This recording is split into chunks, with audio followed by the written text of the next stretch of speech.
Hi, my name is Jason Wood. I'm a local designer here in the area for the past 15 years. And I'm Steve Dunker. I've helped Jason for the past 4 or 5 years. We've been honored to be asked by the Memorial Medical Center Foundation Festival of Trees Committee to present this how-to video on how to create a tree topper. There are some basic tools that you need. You can of course find them at the local hardware store. A lot of people, if you're a crafter, you would already have a lot of these tools. Most importantly is a good pair of wire cutters. That makes a huge difference. Floor wire, which you could either use the regular wrapped wire or just basic floor wire. Glue gun, very important. You will have to glue several things together. On the tree topper that we're doing today, we don't need too many, we don't need that much glue, so. Good pair of scissors is always good to have too, so when you're cutting your ribbon for your bows, you make nice clean cuts. First, most important thing after you get your tree out of the box is to make sure that your lights work. A lot of people will, and I've done this myself, decorate a tree and you come to find out that the lights don't work on it.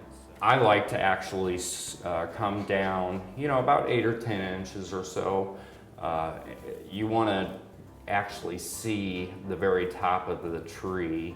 It always just looks a little nicer than shoving everything up toward the top of it and having everything right up at the top. We're going to be starting with just a nice glitter stick here. And of course, when you buy it, it'll look like this. And we actually want it to look like this. So Steve is going to kind of demonstrate how to shape the product, which is very important. You have to shape pretty much everything, and that'll give you more of a professional look. When you get your sticks out of the boxes, first of all, you want to make sure that you have all of your main stems and kind of pull those apart a little bit so it gives you more volume. Then you can also bend where there's wire and it helps create a more natural look. So it's not so rigid and gives it a little bit more of that airy feel. I'm actually going to go ahead and start in the back, and like I said, you want to drop it down to about 6 or 8 inches from the top of the tree, and that's about it. You start there and just keep moving around the tree. As Jason's putting these in, we can also go back and use some of our evergreen to help secure these in a little bit. Plus also when we add the bows, that's going to give more support. A good rule of thumb also is to, after you get a couple things stuck in the tree, stand back, take a look at it. Again, look from your angles, from your front door, from, if you're standing at your kitchen island doing dishes and you can see the top of the tree, you're going to be standing there doing a lot of those holiday dishes, and you want to make sure that it looks good for you after you've put in all the hard work.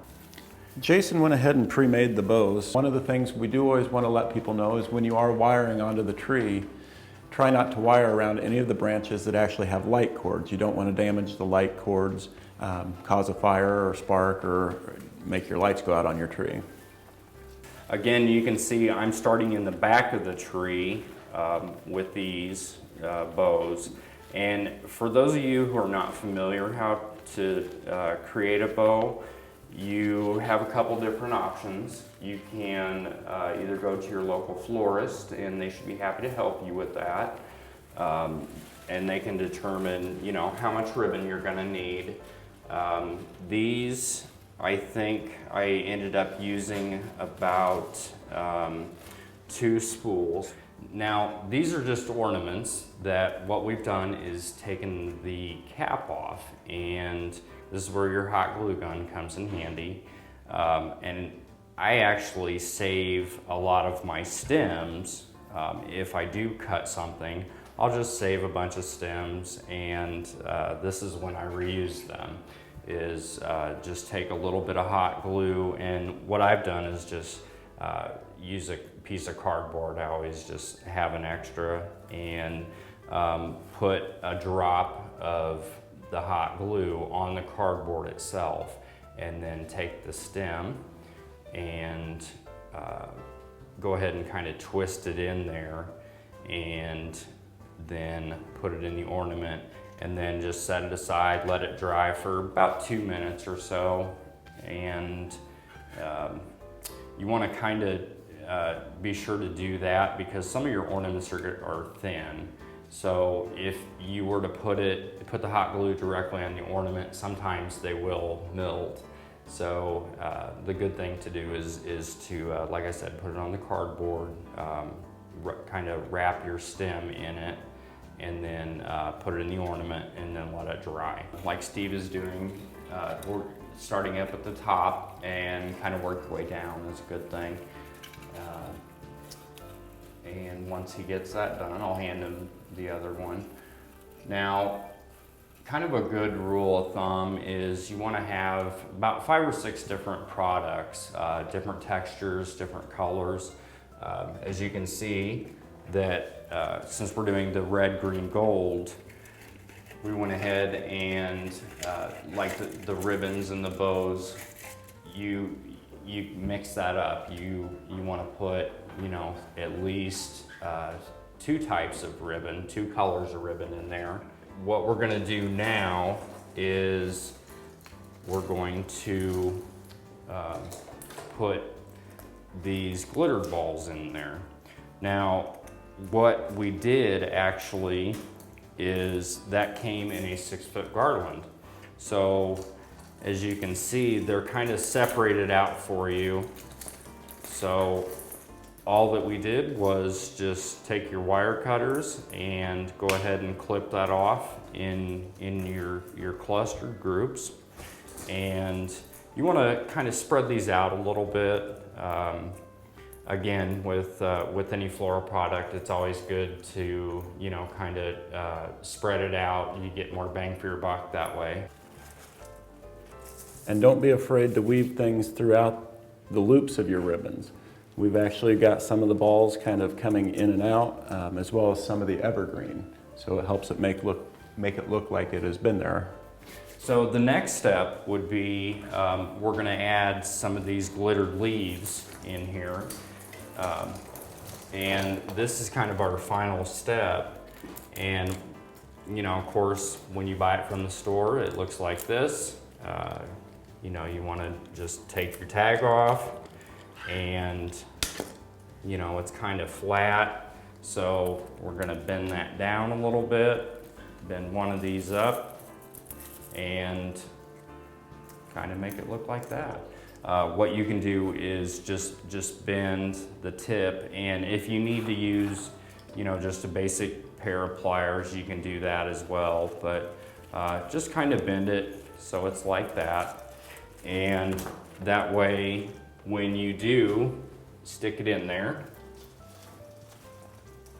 just kind of make sure it grabs something, and then just pull it out just a little bit, and then you'll feel it hook on there, and it's secure. So now that you've seen all the steps that we've done, you can see we've kind of finished this tree a little bit better. We've made sure all of the product is secure, and made sure that it looks good from every angle. And we went ahead and added some ornaments, just so you can get kind of a basic idea, you know, of some placement. And Steve actually has some of the product that we used up top. We're going to incorporate that since we had some extra. It certainly helps add just a little bit to the tree.